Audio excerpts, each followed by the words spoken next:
Good morning, class. Welcome to day one of your 1-point perspective unit. This video will discuss today's task list and the assignments that need to be completed. First, we're going to discuss your learning goal for today. We first want to examine how artists have used 1-point perspective to document locations in their own artwork. Artists have been using this technique for hundreds of years, and we're going to be going back to looking at artists like Raphael and Leonardo da Vinci to see how they have used this very same technique. Your central question for the entire project is, how does 1-point perspective help an artist create a realistic space? Why is it that this technique, this mathematical technique, makes the space on paper look realistic? Why does it look three-dimensional?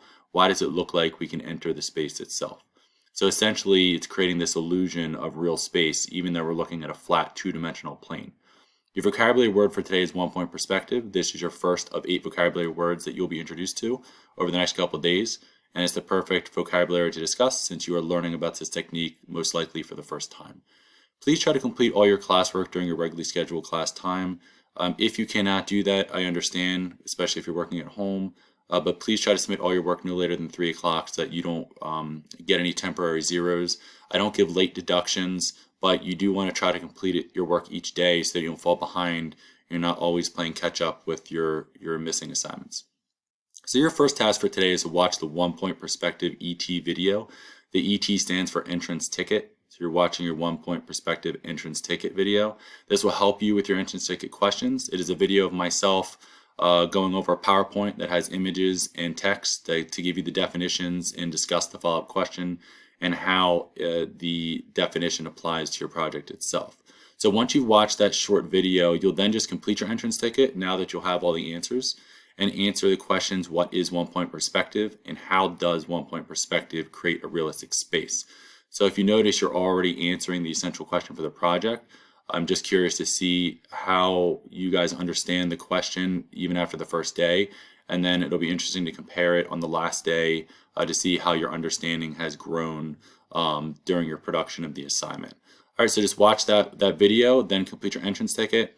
Once you've submitted that entrance ticket for 2 points, you'll then watch the 1-point perspective demonstration video. This is the most important video you're going to watch in this unit because this is going to demonstrate the entire project. This is a video that you can return to time and time again. If you get stuck on the lesson production and you're confused as to what to do, you can always go back and pause it, rewind it, fast forward it as needed. But please make sure you watch this in its entirety the first time through. Just take your time to sit and watch it. It's not too long of a video. And then once you've watched the video once, then you're going to watch it a second time, and you're going to create a sketch of steps 1 through 9 from the video above. So the first time you're watching it, you're soaking in all the information. Then you're going to get your sketch paper and you're going to follow along step by step to practice the steps of the project before you apply it to your final artwork. And again, please pause the video as needed and use a ruler. It's very important to use a ruler in this project. You should always use a ruler. You should not be freehanding any of the lines and details of the buildings. You can freehand other subjects like people and trees and things like that, but your building should always have a ruler. And then just post your sketch to the day 1 student progress at the end of class. That's worth 3 points. And again, this is just a basic introduction to get you used to the steps of the project. Please make sure all your angled lines converge to the same vanishing point. It's just a helpful tip. And then make sure you always use a ruler like I just discussed.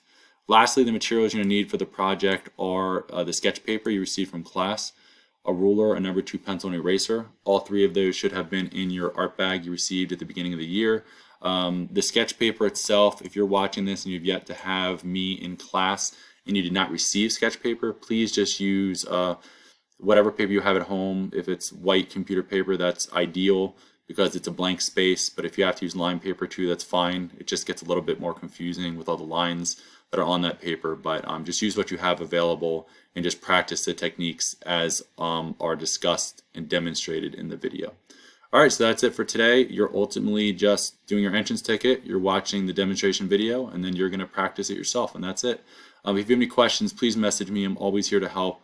I want all of you to succeed and get A's or B's. Preferably all A's would be great. And again, I'm here to help, and I will see you all shortly in the 1-point perspective ET video. All right, everyone, I'll see you soon.